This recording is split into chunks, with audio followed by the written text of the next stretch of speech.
abantu bose batwara Bibiliya ntago ari abapasitori. Ni nayo mpamvu bateje itorero ry'Imana guhindana. Muraba miraba yose turimo bayona bari mu byo batatumwe. Yona nukwanga erega yahungaga umuhamagara. We yahungaga umuhamagara. Ntabwo ari ikosa we yanze kumvira Imana. Abandi babirimo rero nabagaragaza ko bayumviye ariko nabagaragaza ko bayumviye ariko mu by'ukuri bakica umurimo bakawangisha n'abandi. Bakawangisha n'abandi.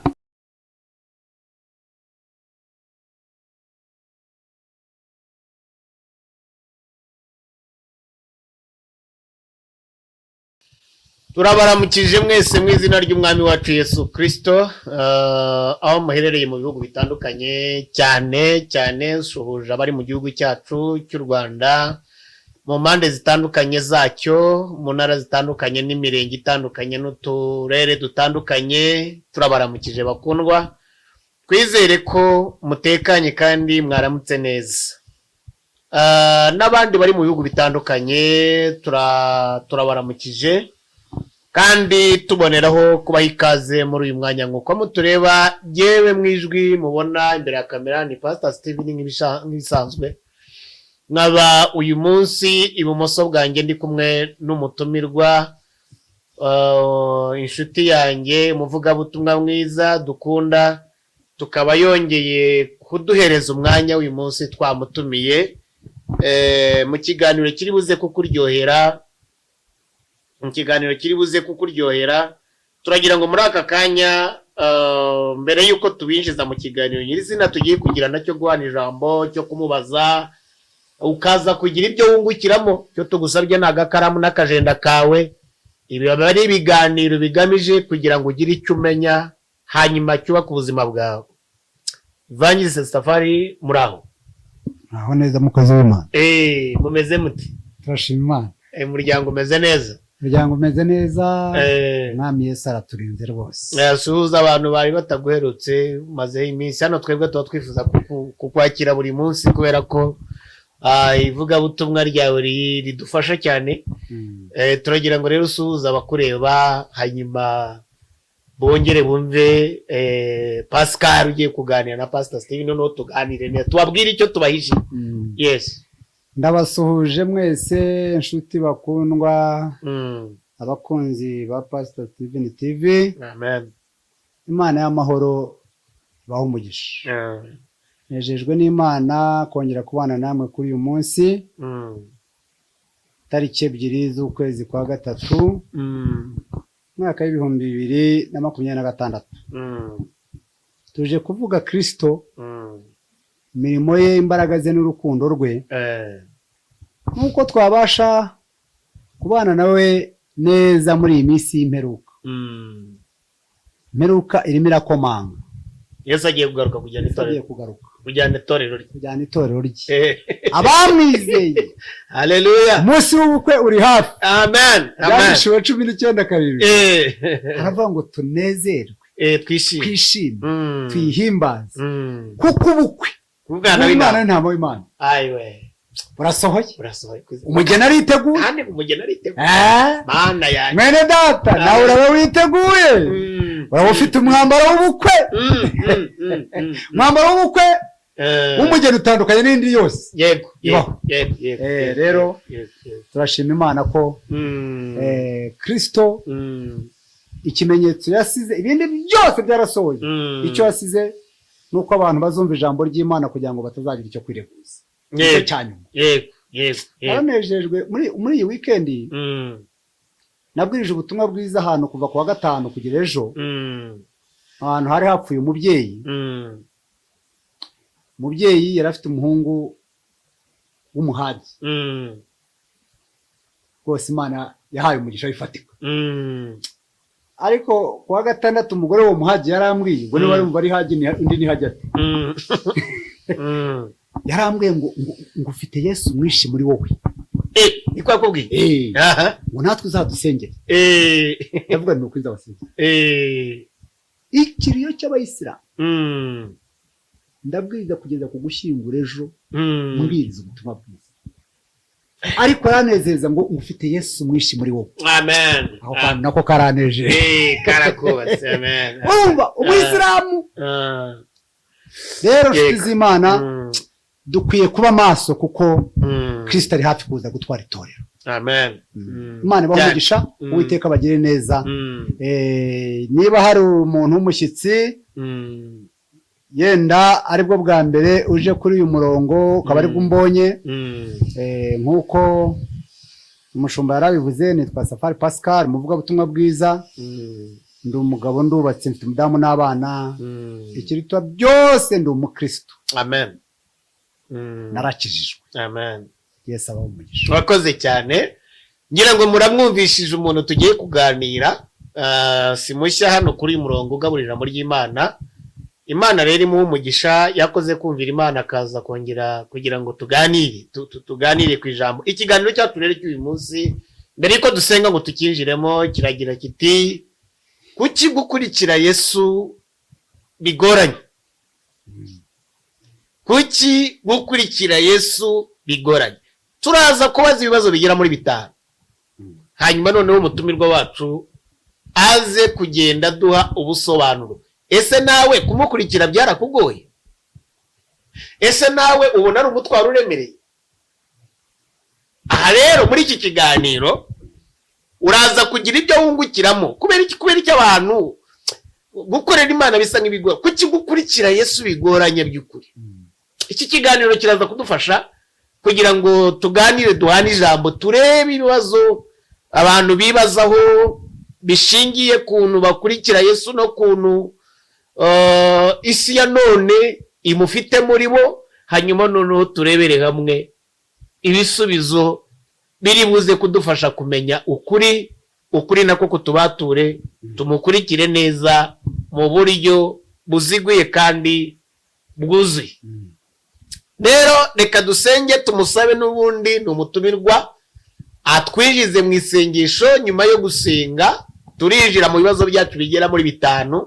Fata karamu n'akajenda, noneho uze kubyandika, wandika ibisubizo, hanyuma dufatikanye nawe kugira ibyo tuze kungukira muri iki kiganiro.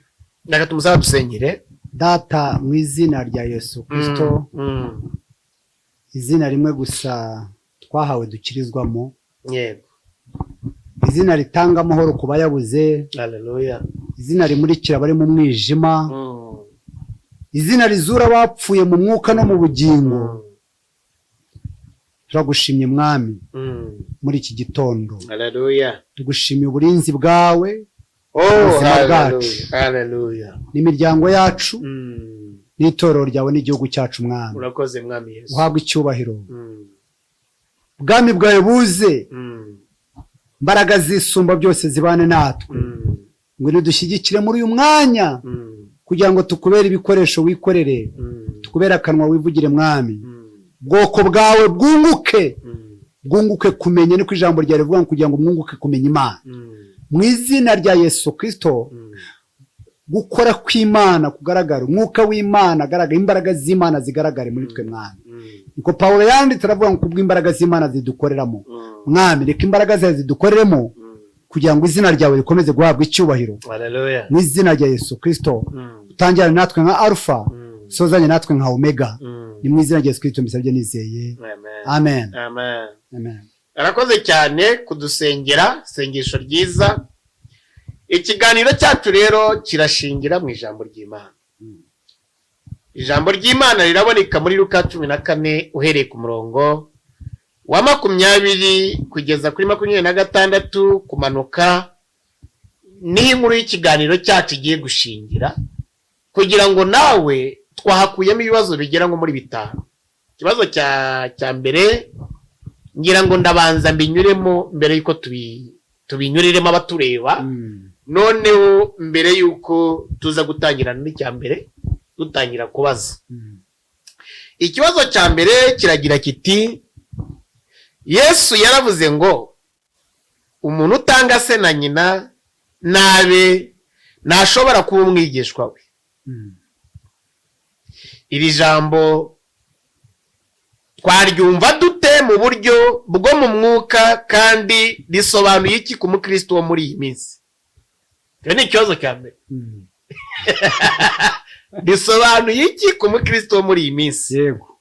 Ikibazo cya kabiri kiragira kiti ni izihe nzitizi zikunze gutuma abantu bumva ko gukurikira Yesu bigoranye cyane muri iki gihe?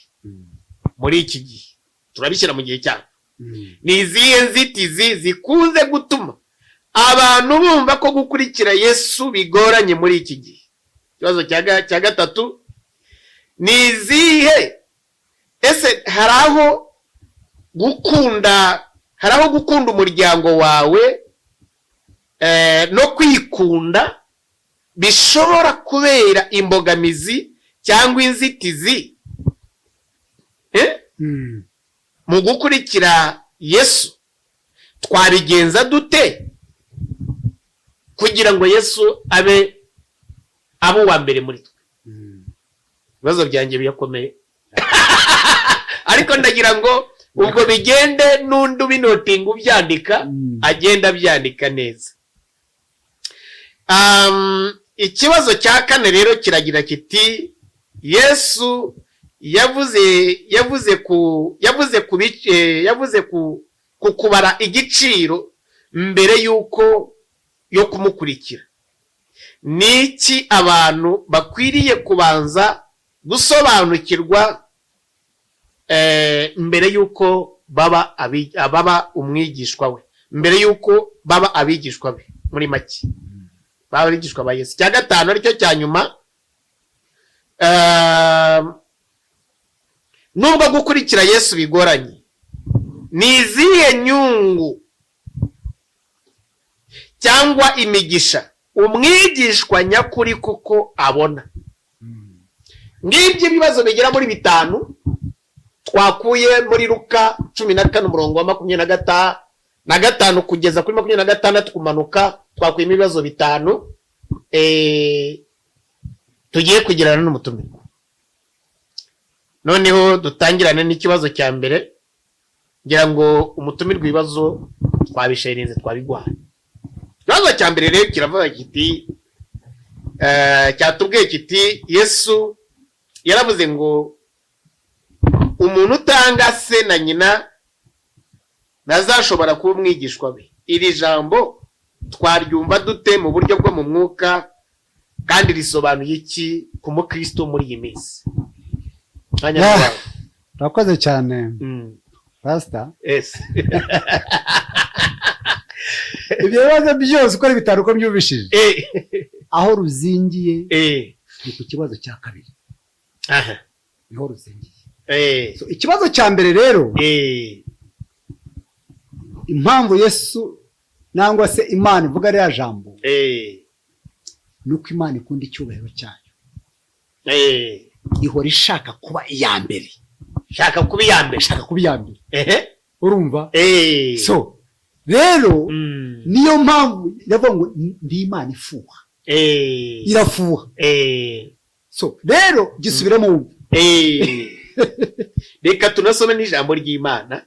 Ravuga ngo abantu benshi bajyanaga nawe arahindukira arababwira ati umuntu wese uza ahondi niyange se na nyina n'umugore we n'abana be na bene se n'abashiki be ndetse n'ubugingo bwe, uwo ntashobora kuba umwigishwa wanjye. Ntashobora kuba umwigishwa wanjye. Ni ukuvuga ngo Imana ihora ishaka kuba iya mbere. Icyo bishatse mu buzima bwawe. Icyo bishatse kuvuga. Ntabwo ishaka ngo hagire ikintu kibi cyo cyose kiyimura mu mwana w'umuntu. Ntabwo ishaka.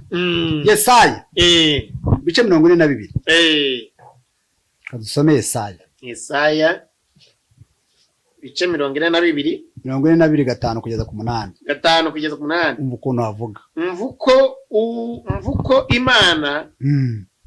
Mvuko Imana Uwiteka ivuze. Yaremye ijuru n'isi ikaribumba. Yarambuye isi n'ibiyivamo, abayituyemo ikabaha umwuka kandi abayigendaho ikabaha ubugingo. Yego. gatandatu njyewe Uwiteka naguhamagariye gukiranuka nzagufata ukuboko nzakurinda nguhe kuba isezerano ry'abantu no kuba umucyo uvira amahanga no guhumura impumyi no kubohora imbohe ugakura ababa mu mwijima mu nzu y'imbohe yego ndi Uwiteka niryo zina ryanjye niryo jambo cyane nashakaga icyubahiro cyanjye sinzagiha undi n'ishimwe ryanjye sinzariha ibishushanyo bibajwe ndi Uwiteka yego icyubahiro cyanjye Imana shaka kuba iya mbere nta kindi kintu bishaka yuko cyayisimbura ni ukuvuga ngo ahangaha icyo ushatse kutwereka aho ngaho ni ukuvuga ngo aha Yesu ntabwo yasobanuraga urwango rusanzwe oya kuvuga ngo utanga se utanga nyine kuvuga ngo ibyo bintu bijya bisimbura Imana mu mitima yabo reka gasobanure ko niba nabyumvishe neza ni ukuvuga ngo Yesu ahangaha ntabwo yashakaga kwerekana urwango rwandi tuzi rusanzwe rwa kamere rwo kwanga ababyeyi bacu kwanga abavandimwe bacu Yesu yashakaga kugira ngo abantu bamugire number 1 buriya bamugira uwa mbere yego buriya urebye neza mu zindi ndimi wasanga batavuga urwango hari ukundi bisobanura ariko kubera ko ikinyarwanda kigira amagambo make bakaba bavuze kwanga yego ntabwo Yesu yavugaga urwango rwo kwanga ahubwo yavugaga ikintu cyatuma kibanza mu mutima we w'abantu bashaka kumukurikira yego bashaka kumukurikira so ushaka kumukurikira rero Kristo agomba kuba uwa mbere muri we very good tujye ku kibazo cya kare niyo mpamvu yavuze ngo icyubahiro cyane sinzajya ahora ndi umunyacyubahiro byose nzakomeza guhimbaza Imana yanjye kandi abagaragu bazakomeza kunyuba ngo nzarushaho kwigira insuzugurwa ngo koko Imana yandutishije so n'umuryango wawe ikanyimike so nta kintu Dawidi muri titi yari afite yashaka yuko cyasimbura umuremyi we uwamwimitse ni urwo rugero rero muri Samweli wa kabiri ibice 6 guhera kuri 14 Imana y'umwijima w'umugisha Imana rero iri icyubahiro cyayo ikibazo cya kabiri rero ubwo icyo cya mbere byumvikane ko ubusobanuro bwumvikanye ko Yesu yarakeneye ko aba ari we tubanza imbere ibindi bize nyuma cya kabiri rero ni izihe nzitizi zikunze gutuma abantu bumva ko gukurikira Yesu bibagora ndetse urebye no muri iki gihe cyacu turagira ngo aho hantu hadupfundurire neza utwereke nakubwiye ngo aho ngaho niho ruzingiye muri ibi bibazo byose inzitizi iri hejuru y'ibindi byose ni kamere mu Bibiliya iravuga ngo kwibwira ko umuntu ni kuri gusa so reka dusome ibyanditswe byera ariko ikintu cyitwa kamere nicyo tugiye kuvugaho iyo niyo nzitizi ituma gukurikira Yesu bituremerera urumva ituma gukorera Imana bituremerera kandi Yesu yaravuze ngo kunkora ntibigiye gute ntibigurisha n'umutwaro wanjye nturemereye ariko kubera iki abantu baremerewe muri rugendo yego kubera iki bikabananira gukurikira Yesu ku kigero gikwiriye kandi gatangaza imihango yose y'idini barayubahiriza umurongo n'imihango idini ryashyizeho byose barayubaha erega hariya nakuba barakubamo nakwigomwa kubamo gukirwa byaranze ego urumva usome Abaroma ibice 7 yego tunyarukirayo Baroma 7 ibice 7 umurongo wa 15 kugera kuri 20 yego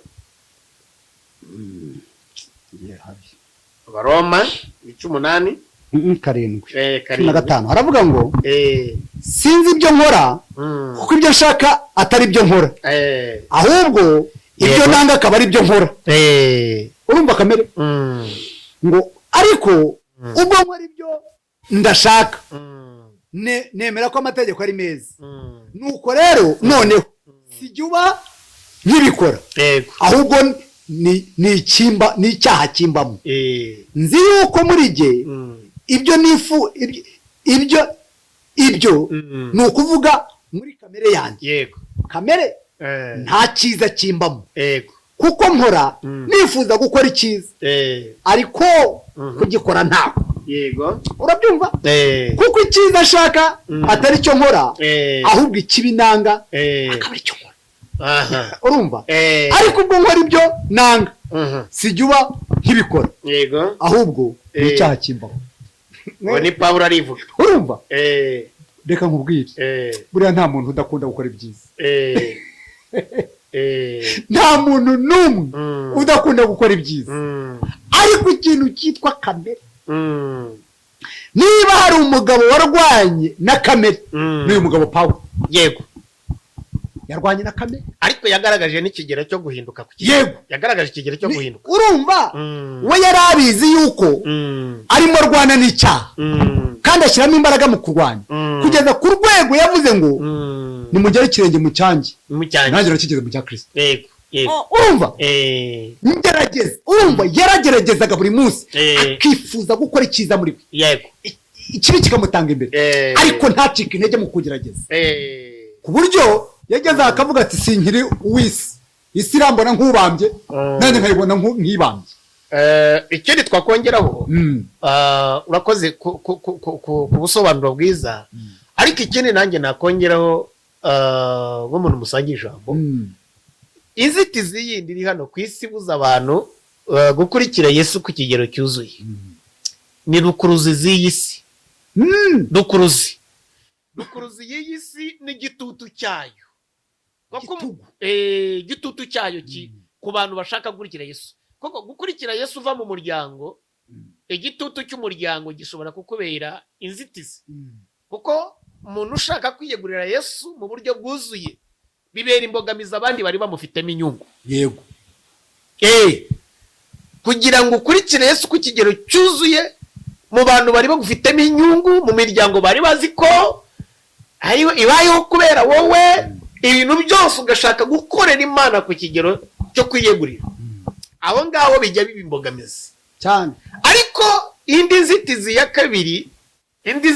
kabiri ni umutima w'umuntu nk'uko wari ubivuze, utinya guhangana n'ukuri kw'ibyo yiyiziho. Ukuri kw'ibyo yiyiziho, noneho ibyo bikaba inzitizi imugora kwerekana urugero dukwiriye rwo guhinduka nk'umuntu wakurikiye Yesu, kugira ngo bimugaragaze ko ari umwigishwa wa Yesu. Bikaba inzitizi rero. Rero icyo cya kamere wari uvuze nicyo kintu gikomeye cyane, kigora abantu, kubera ko iyo umaze kuyitsinda umuryango ntuba ikibazo. Uba wakiriye imbaraga, ugakurikira Kristo, umuryango ugasakuza ukaguca, ariko we ntugire gute, ntucogwe. Kuko bibaho abantu bakijijwe bareba mu madini y'Abayisilamu, abakijijwe baba muri ba bantu b'imyemerere yabaye nka beto mu mitwe. Neza barakurwanya, ariko biriravuga ngo bazabagarukira, ntabwo muzabagarukira. Urumva aho ngaho rero, icyo ni icyemezo cyo kumaramaza, cyo gutsinda kamere, ugahindurwa n'ukuri kw'agakiza, ugakurikira Yesu, ukumva ijwi rye kuruta kumva amajwi y'abantu. Mu by'ukuri urugamba Pawulo yarwanye ava mu bafarisayo, yaravugaga ati jye mu bafarisayo ndi uwa mbere, mu mategeko kuyubahiriza ndi icyitegererezo. Urumva? Mu ishyaka ndabarusha. Rero kuva muri ubwo buzima wemerwaga, ariko aravuga ngo ibyarindamo byose nabigize igihombo ku bwa Kristo. Oh my God, yari amaze gupfa. Kamere, imiterere yari amaze kwisiga inyuma, hajyemo undi mugabo ukomeye. Iyo wakiriye imbaraga zo kunesha kamere, gukorera Imana, gukurikira Kristo ntabwo birakorohera. Nshuti yanjye, tujye ku kibazo cya gatatu. Ndatekereza ko abadukurikirana ubusobanuro mugenda bubaryohera. Ikibazo cya gatatu rero kiragira kiti, ese hari aho gukunda umuryango cyangwa kwikunda bishobora kuba byaba inzitizi mu gukurikira Yesu? Ikibazo, tubigenze dute ngo Yesu abo wa mbere muri twe. biraza kuza kugaruka n'ubundi kuri cya kintu cya mbere. Reka nkubwire ukuntu gukunda umuryango. Reka nkubwire ukuntu biba inzitizi. Wari uzi ko umuntu ajya arongorwa undi akarongora yari umuririmbyi agaheruka muri korari akoze ubukwe. Yego disi ariko ubuza akantu uranyibukije kera tugiye abantu bakigira inyubako tukagira aho duterana. Unyibutse igihe mugasezeranya abantu warabase araba worship team disi yagereye umugabo akazamwiyurira akamubera urunyaru neza umuntu akabyara umugabo akamuvana muri korari. Reka nkubwire umuntu akabyara umwana uvuye ku Uwiteka. Bibiliya iravuga ngo abana ni umwanda uturuka ku Uwiteka. Ubonye umugabo mwiza, ubonye umugore mwiza, ubonye ikintu cyiza aho n'Uwiteka. Ariko umwana yaza umuntu akamara amezi 6 mwaka ataragenda kandi agasubira mu kazi ariko ndacyafite uruhinja korari shwi protokolo shwi urabyumva we n'umugabo wanjye yaramurije yego nderera umwana cyane so rero gukunda umuryango bibinzitizi gukunda umuryango ukibagirwa ko umugabo yavuye ku Mana ukibagirwa ko umugore yavuye ku Mana ukibagirwa ko umwana yavuye ku Mana warangiza iby'Imana ugashyira ku ruhande ugaparika. Oh my god ukuntu ijambo ry'Imana rivuga Abakorinto ba mbere 4 Abakorinto ba mbere 4 yego turebereyo umurongo wa 7 n'uwa 8 aravuga ngo mbese ninde wabatandukanije n'abandi kandi icyo mufite mutahawe ni niki dufite tutahawe kitubuza gukorera Imana. Ngo ariko niba mwaragihawe niki gituma mwirata nk'abatagihawe mumaze guhaga guhaga bijye bituwe yego cyane ivuto ry'iyisi rigere iteza abantu kwibagiza urukundo rwaye.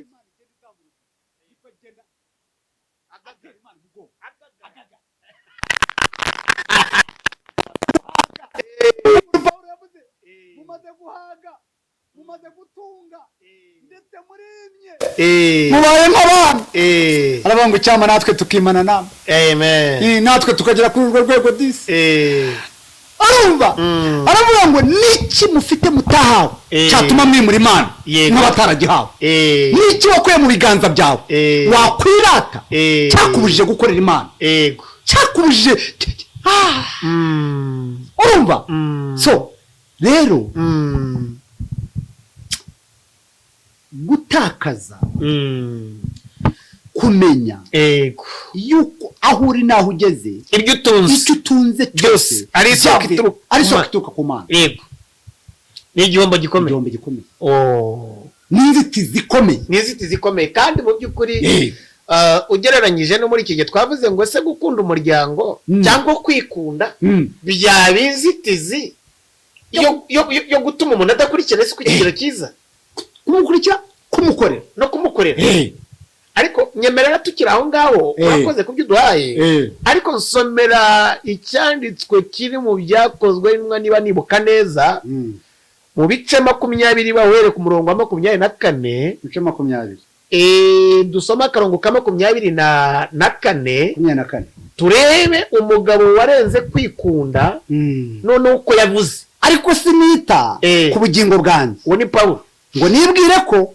ari bw'igiciro kuri jye kuko nkwiriye kurangiza urugendo rwanjye n'umurimo nahawe n'Umwami Yesu wo guhamya ubutumwa bwiza bw'ubuntu bw'Imana. Imana ihabwa icyubahiro cyane. Sinita uwo ni wa muntu urumva muri cya kibazo cyacu cya 3 cyerekana umuntu ushobora kwikunda no gukunda umuryango we iby'Imana akabikarasa akabishyira uruhande akumva yuko yajya bikorera hashakiye iby'Imana bikaza ari umwanya wa ibindi byose bikaza nyuma y'inyungu ze, nyuma ya anniversaire, nyuma ya mariage de shower, uyu munsi mfite bread de shower sindi bijya guterana bikaza nyuma mbega nta gaciro. barabifatira aho babishakiye ariko uzarebe nta muntu ukererwa ku kazi nta muntu ukererwa mu mashuri muri class uzarebe muri korali uzarebe mu rusengero ibyo ni inyungu ze burya umuntu wese areba inyungu ze kandi hano gukurikira Yesu ariko Pawulo aravuga ngo sinitaye ku bugingo bwawe mbone ko bw'igiciro kuko mfite umurimo nahawe n'umwami nkwiye kurangiza niba priorite si ukubabazwa k'umubiri we urumva ahangaha bari bamuhanuriye ko nagera Yerusalemu ni mu gice cya 21 dusome ku murongo wa 10 umurongo wa 10 noneho ku murongo nsomera ku murongo waho umurongo wa 10 tugitinzeyo iminsi haza umuhanuzi witwaga Agabo avuye i Yudaya ageze aho turi yenda umushumi wa Pawulo babahanuzi awibohesha amaguru n'amaboko aravuga ati umwuka wera avuze ngo nyiri uyu mushumi niko abayuda bazamubohera i Yerusalemu bamutange amaboko y'abapagani amaboko y'abashubije ndakunda cyane tubyumvise twebwe n'abantu n'inteko rusange turamwinginga ngo atagiye Yerusalemu abo ni abakirisitu barabuza pasiteri wabo ariko nawe ukwiye kugira ubwenge abo ni abakirisitu bariyo baragira inama mutumije wa Mungu bati nyamuneka have muri iri vugabutumwa njya nkora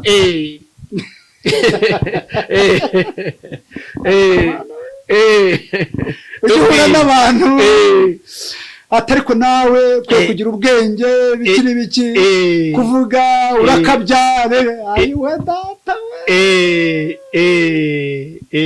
abo bajya baboneka muri uru urumva so iteraniro ryose rigira Pawulo inama umuhanuzi yaranuye umuhanuzi aravuze umwuka wera aravuze kandi koko yari umwuka ntabwo yari yavangiwe yavuze ukuri urumva ariko abivugira ku giharamagara iteraniro ryose abivugira mu mugabo wamaze kumenya gutanga ubuzima bwe ku bwa Kristo wamaze kumenya mission yahawe n'umwami yuko nta kintu na kimwe cyamubuza kurangiza ntaterabwoba ariko mana we haleluya aravuga ati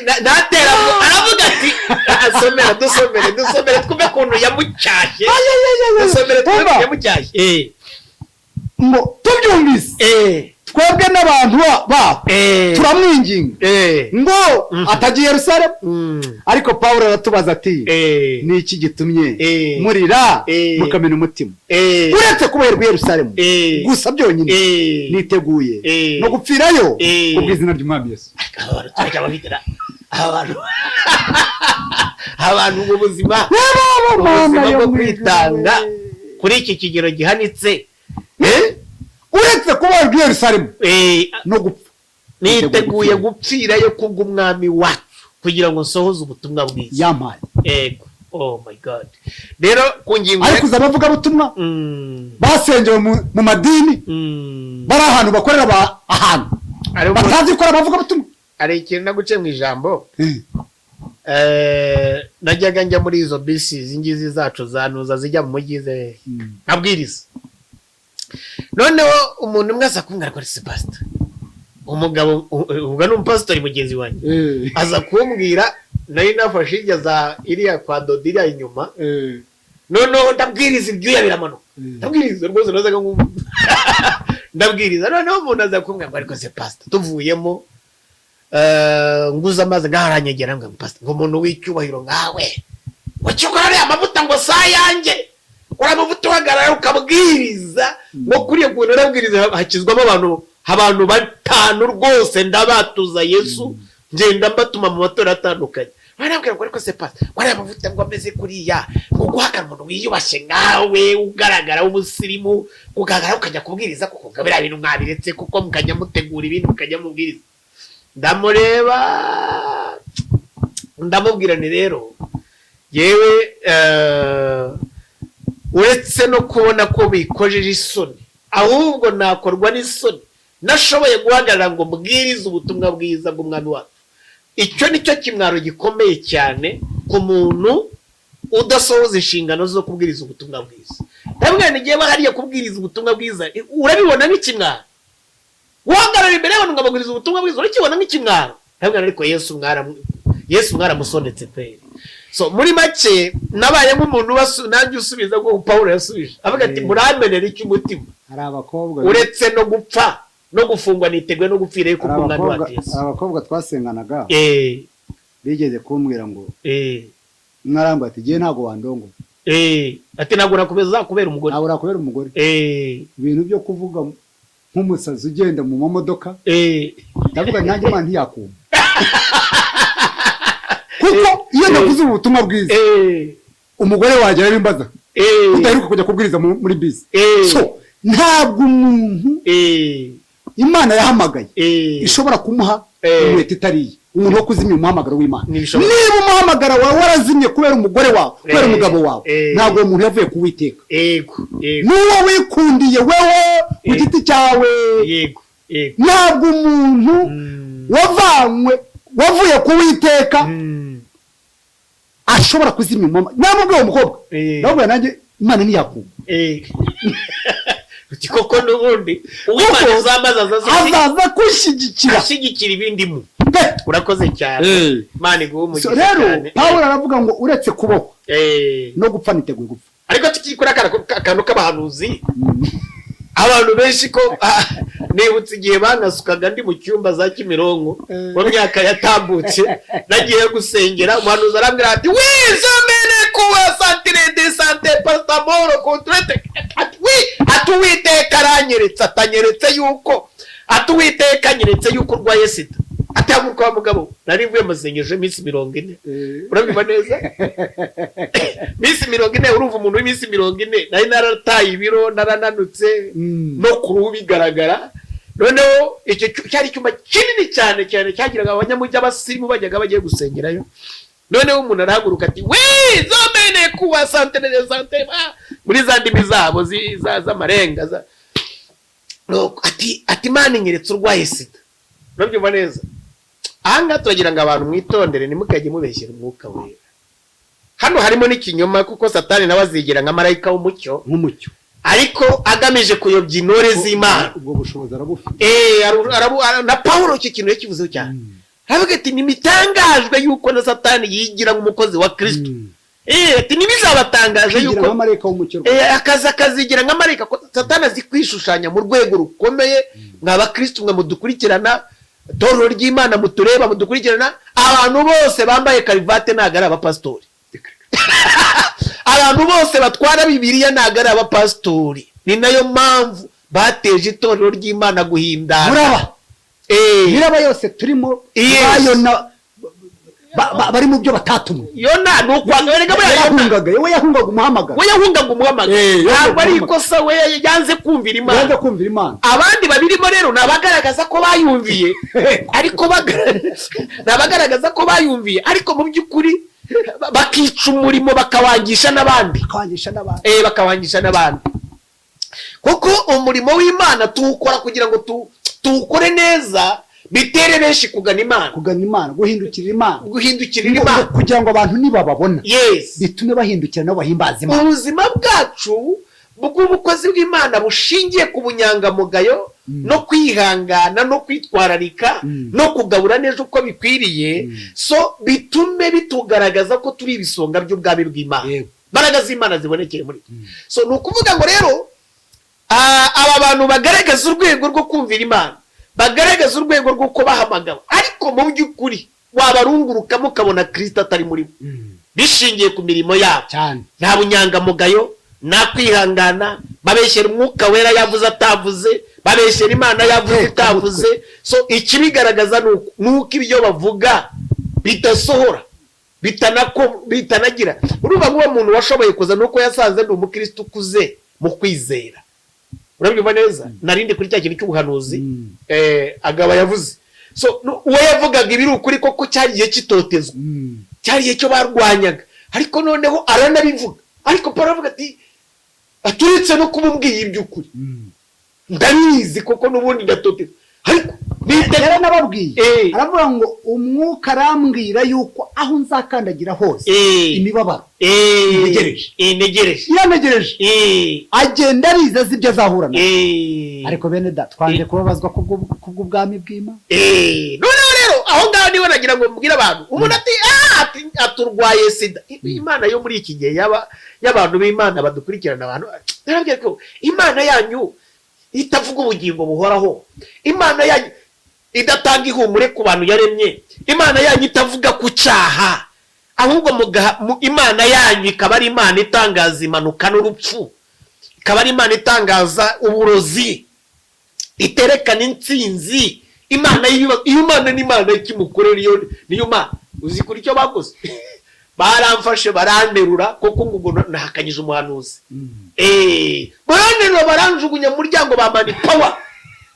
Bajugunyiriye hanze rwose. Nataraka ngeze hakurya ndahirukira navuga ni mu marameza biro Uwiteka azaba ataravugiye mu kanwa kanyu. Kandi koko icyo gihe nabivugiye mwifuye n'akababaro, nifere babaje cyane, ndebye ibyo nkorewe babeshyera Imana, nanjye ndatura amagambo.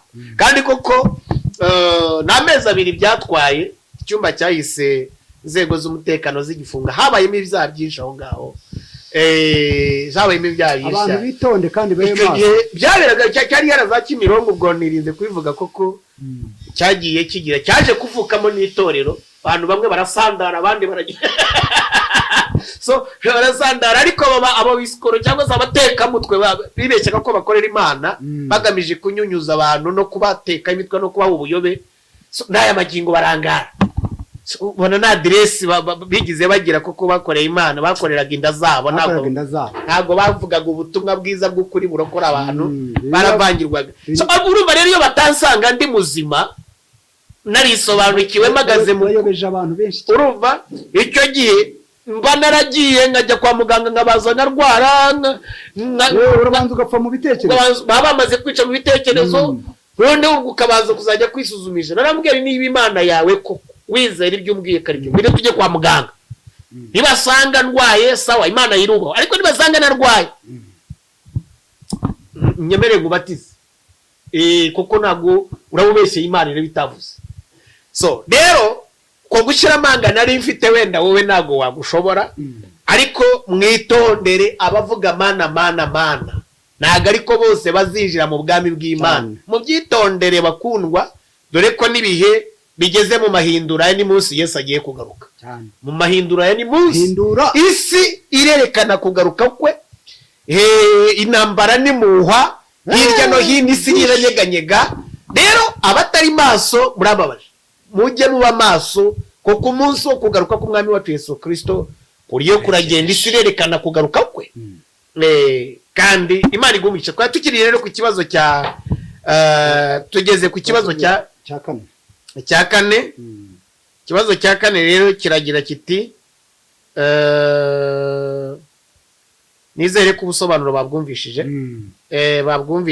Abantu barenze kwikunda, barenze kwikunda, barenze gukunda imiryango yabo bagashyira Yesu imbere, abo ntabwo bazakorwa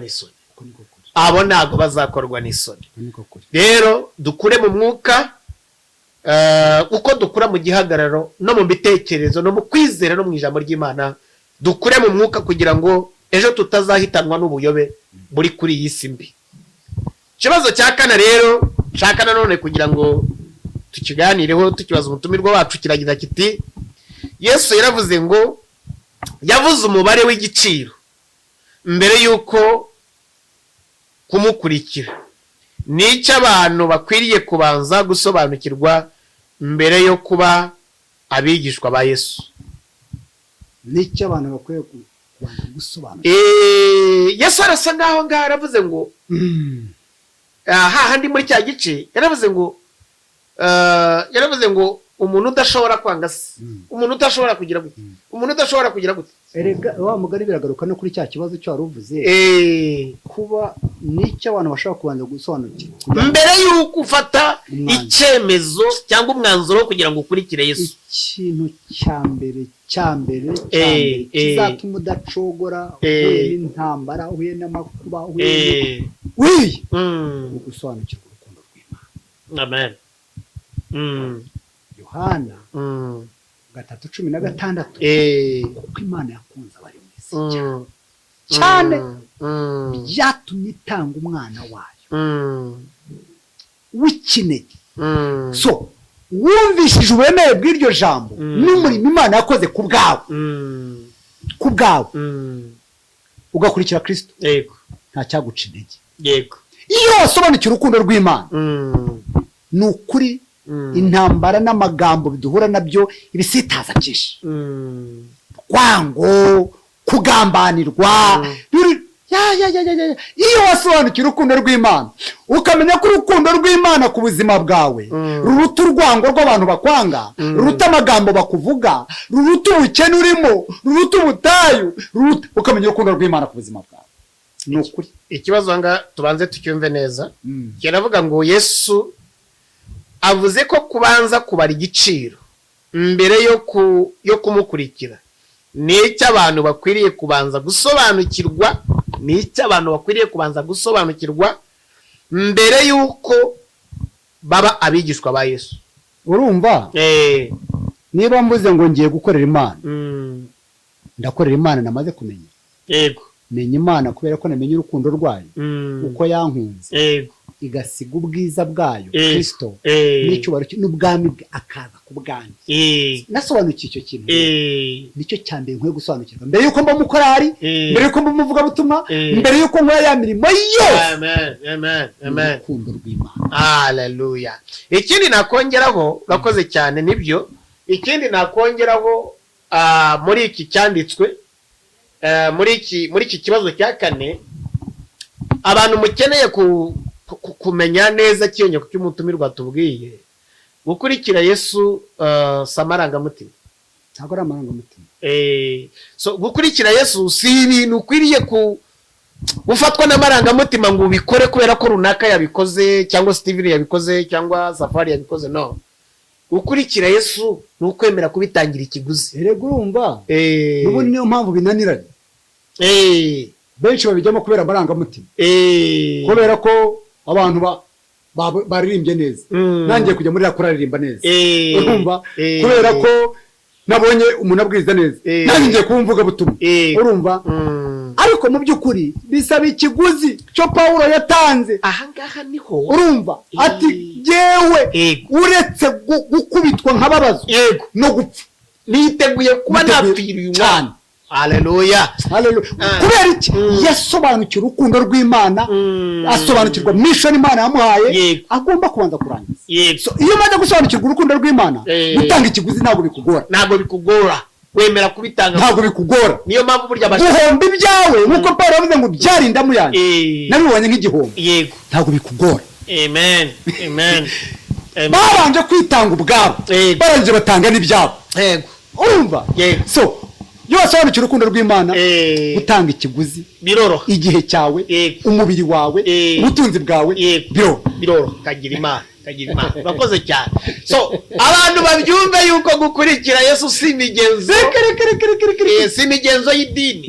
Ntabwo ari imigenzo y'idini, ntabwo ari ibintu mamaragamutima. Ni ikintu ugomba kubanza gutekerezaho cyane, ugatekereza kuri urwo rukundo rw'Imana, ugatekereza ku giciro waguzwe umusaraba Golgotha.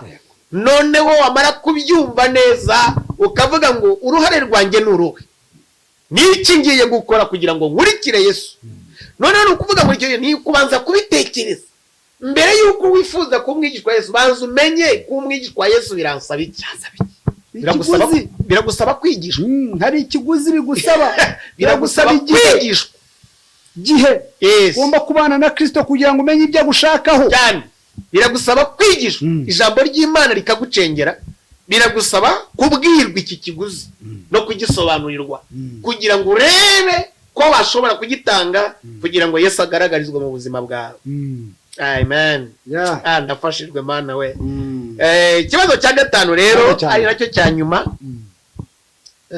Ikibazo cya 5 kiravuga ngo nubwo tubonye yuko gukurikira Yesu bigoye, ni izihe nyungu cyangwa imigisha umwigishwa wa Yesu nyakuri abona koko? Haleluya. Turabibonye kumukurikira birasaba irimo ingorane, ariko noneho noneho wamukurikiye ategereje iki muri urwo rugendo rwo kumukurikira ategereje izihe nyungu ni iyihe migisha abona mu buryo bw'ukuri ndasoma ibyanditswe bibiri yego reka mubwire inyungu ebyiri nangwa eshatu yego inyungu eshatu dutandukaniyeho n'abandi ubundi bibiri iravuga ngo ivubira ababi n'abeza yego abapagani barabyara natwe turabyara yego abapagani batunga imodoka natwe turazitunga abapagani burira indege natwe turazigenda yego ariko icyambere inyungu ya mbere abaroma ibice 8 abaroma ibice 8 inyungu ya mbere yo gukizwa urupfu rw'iteka amen abaroma ibice 8 umurongo wa mbere haravuga ngo nuko noneho abari muri Kristo Yesu nuko noneho nibazacirwaho iteka kuko itegeko ry'umwuka w'ubugingo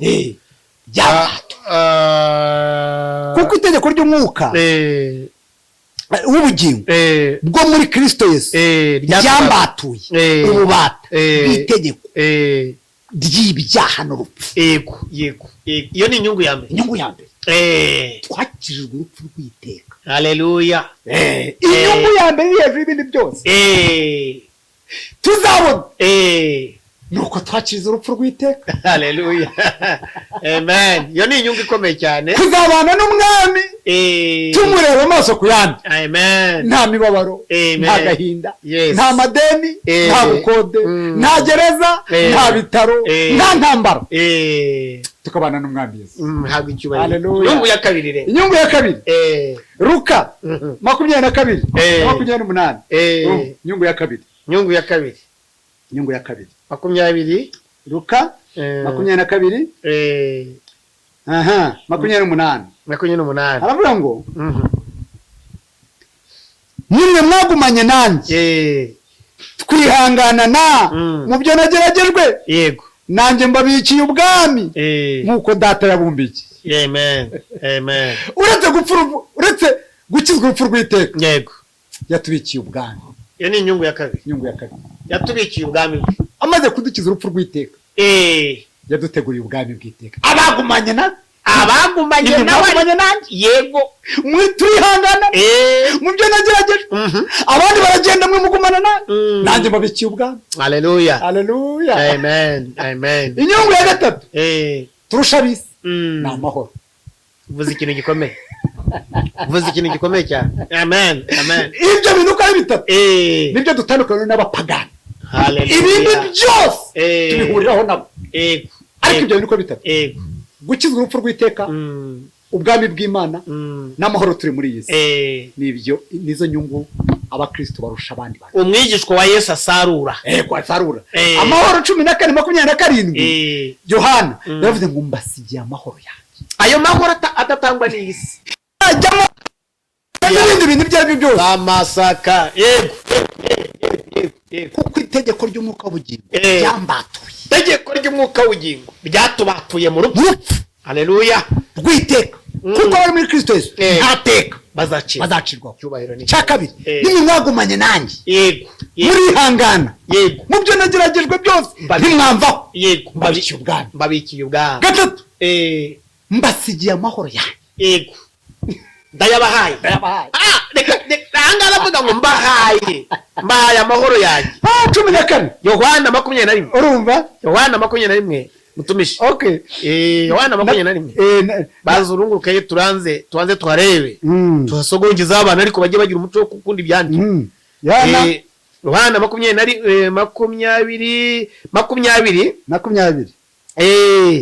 umurongo waho wa 19 asome twumve 19 aravuga ngo nukuri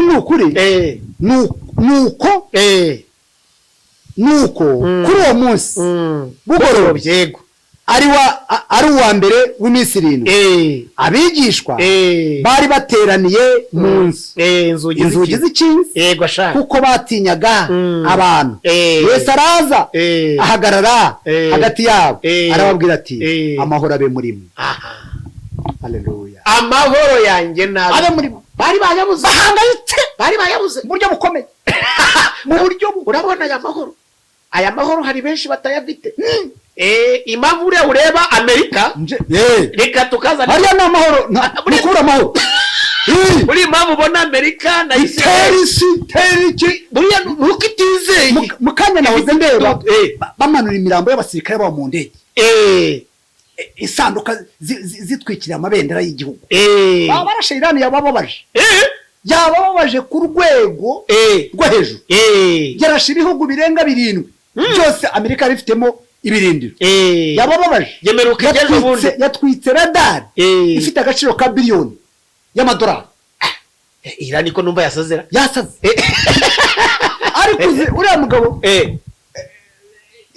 uriya bamwishe ariko Kamenei yo bamurangije minisitiri w'ingabo barangije ariko ntago ari ikintu biraniki nukubura amahoro nuko idafite amahoro ya Yesu ntabwo itekanye ihore ifite ubwikango rw'abandi bazamuka ikikanga ibindi none yagira imbunda kurusha izanjye yagira abahanga kuruta Yesu aravuga ngo ariko reka dusome na 14:27 reka tusome wumve 14:27 n'ukuntu avuga mbasigiye amahoro yanjye ndayabahaye icyakora simba nkuko abisi batanga imitima yanyu ntihagarare kandi ntitinye icyubahiro ni cyaje mutima urimo amahoro ya Kristo ntugitinye ntabwo ujya utinya abantu rero mwumve ndizera ko mwungutse muri iki kiganiro inyungu mwazumvishije inyungu wayumvishije nubwo gukurikira Yesu bigoranye nubwo tubonye ko birimo amahwa n'ibitovu ariko abamaze kumira bunguri batamujunditse mu kanwa abamufite mu mitima yabo bahinduwe n'ukuri kw'agakiza bemera gushakisha aho bakandagira kugira ngo Yesu yamamazwe batitaye ku mabuye abarunze imbere umwanzi yapanze imbere. Abo nibo basirikare bamaramaje kandi barwanirira ukuri kw'icyahinduye ubuzima bwabo kugira ngo Yesu yamamarizwaho abandi kugira ngo yamamarizwe abantu bamumenye. Herega kumubwira iyi si ntabwo isi iba yatworekamize ntabwo isi iba yaduhaye karibu tuba twahatanye n'aya magingo tuba turiye duhatana kuko tubitangira ikiguzi kugira ngo ubutumwa bwiza tubunyuze muri ibi. Ni bangahe bafite nk'ibyo dukora ariko bitavuga Yesu biri mu nyungu zabo biri mu biki byo bibere mu bindi ndetse ugasanga nabyo byinjiza cyane birakurikira abantu bakurikira nibyo abantu bakurikira. Ariko ikiganiro nk'iki kikwigisha iby'ubugingo kikwigisha gusobanukirwa no kugira ugasanga nicyo kigize abakirayikinga bakeya nicyo kigize abagikoresha bakeya kubera ko ntago kirimo ibintu bishamaje ntabwo ari ibintu bya kamere kubera ko abantu bayobowe na kamere ntabwo ibintu bishobora gushishikaza abantu. Ariko tubasabe mushyigikira ubutumwa bwiza ngibyo ibintu ibibazo bigera muri 5 ibisubizo mwabibonye mwabyanditse. Reka dusabe tugana ku musozo dusabe umutumirwa wacu abantu mwakira amahoro. Inyungu irahari mwakira amahoro abonerwa muri Kristo. Inyungu irahari. Amahoro adatangwa n'iyi si atangwa na Kristo niyo nyungu ya mbere. Inyungu ya kabiri tubikiye ubugingo bw'iteka. Inyungu ya gatatu itegeko ry'umwuka itegeko ry'umwuka ryatubatuye mu itegeko ry'urupfu. Niyo mpamvu urupfu rw'umubiri rurahari ariko urw'ubugingo nta ruhari. Ubugingo bwacu burarinzwe muri Kristo Yesu. Ni nayo mpamvu tuguhamagarira kumwinjiramo bukiri kare kuko ibimenyetso za indicator ziragaragaza kuza kwe. Nuranzike nukerererwe isi irerekana isi iratogota ibimenyetso biravuze biriyo birasohora. Ubwami buzatera ubundi bwa ibihugu bizarwana ku mpamvu zitari ngombwa ibintu bizatigita isi zatigita. Ni byiza ko dufata icyo bita life jacket y'amaraso ya Yesu tukayihishamo tukajya mu buzima bwa Yesu hanyuma isigaye tugakomeza tugasengera isi irimo ibyago n'amakuba. Reka dusabe nanone umutumirwa wacu wowe ushaka gukizwa mu munota umwe n'igice akwatuze hanyuma noneho aze no kudusorezaho kandi turanamushimiye. Turakwakira mukozi w'Imana. mwakoze cyane abadukurikiranye. Imana y'amahoro ibahe umugisha. Ni ukuri nta gihombo nje mbwiriza ubutumwa bwiza muri bisi njemo. Nababwira ngo umuntu ashobora kurongora akicuza, umuntu akarongorwa akicuza, umuntu akajya mu kazi akicuza, umuntu akiga amashuri akicuza, umuntu akabyara urubyaro akicuza, akavuga ati yakubyaye wavuyemo yiza kuvamo. Ariko kimwe umuntu akora mu buzima ntiyicuze ni ugukurikira Kristo, ni uguha ubuzima bwe Kristo. Reka rero ubyifuza usubire muri aya magambo hanyuma dusengana Imana. Vuga ngo Mwami Yesu, haleluya, ndagushimye, nkushimiye urukundo rwawe ku buzima bwanjye. Yes Lord. Wakunze abari mu isi, nanjye muri abo ngabo ndimo. Mbabarira ibyaha byanjye byose. Yes Lord. Amaraso yawe wamenye ku musaraba igurigota, anyeza ntunganye. Mbu mwana wawe, ndakwakiriye mu mutima wanjye. Umutima wanjye kubera ubuturo, nawe buturemo iteka ryose. Haleluya. Nyandukura mu gitabo cy'abarimbuka, nyandike mu cy'ubugingo. Byatuje akanwa kanjye, mbyizeje umutima wanjye kuri umwami n'umukiza w'ubugingo bwanjye, uhereye none ukageza iteka ryose. Mu izina rya Yesu Kristo sabye nizeye, amen. Data ndagushimira. Haleluya. Ndagushimira umurimo ukoze Mana, mu izina rya Yesu. Twabaye akanwa uvugana n'ubwoko bwawe. Haleluya. Twabaye ibikoresho wikoreye Mwana. Ijambo ryawe riratubwira ngo ntabwo rizasubira riri udakoze icyo waritumye. Reka ijambo ryawe rikora icyo waritumye mu mitima y'ubwoko bwawe Mwana. Mu izina rya Yesu Kristo uduhe guhishurirwa inyungu zo kugukurikira Mwana. Yes Lord. Ntabwo ari imbaraga za kamere muntu, ni umwuka wawe wera wabiduhishurira Mwana. Suka imbaraga z'umwuka wera ku bwoko bwawe kugira ngo duhishurirwe urukundo rwawe n'imbabazi zawe watugiriye. Izina ryawe rihimbazwe. Zo mbaraga turazisabira abanyarwanda. Yes Lord. Zo mbaraga turazisabira abatuye isi, kuko isi irimo gushira no kwifuza kwayo. Mu izina rya Yesu Kristo duhamagaye imbaraga zawe Mwana. Iminsi irahita vuba, kwita niko benshi bapfa kandi bagapfa batamenye umukiza. Ariko Mwami, duhamagaye imbaraga zawe muri iki gihugu, duhamagaye imbaraga zawe muri aka karere, duhamagaye imbaraga zawe kuri uyu mugabane, duhamagaye imbaraga zawe kuri uyu mubumbe. Mwami wanjye we, z'abanyapolitiki mu izina rya Yesu, isigeze ku musozo ukuboko kwa kumana turenga n'abagabo kandi izina batosengera guhagarara mu izina rya Yesu. Urabishoboye, urabishoboye, ni wowe ufite imbaraga zihagije rwose, zahagarika byose, ufite imbaraga zakiza byose. Uwiteka ugatanga ubwumvikane maze amahoro akagaruka mu batuye isi. Icyubahiro kibi cyawe mu izina rya Yesu Kristo twizeye. Amen. Imana ibahe umugisha. Imana y'amahoro ibagirire. Ureke tubasezere kandi tunabashimire ko mufashe umwanya mukadukurikirana. Mukomeze mudufashe mu liking ndetse mukore share izi video zigera handi. Google nayo ikora akazi kayo ko gutanga recommendation kugira ngo ubutumwa bwiza bugiye bugira handi. Erega mutusigikiriye niyo nkunga tubasaba. Ibindi tugumane kuba vidusengerane, dushimire umutumirwa wacu. Wakoze cyane. Imana iguhe umugisha. Shalom shalom. Imana ibahe umugisha.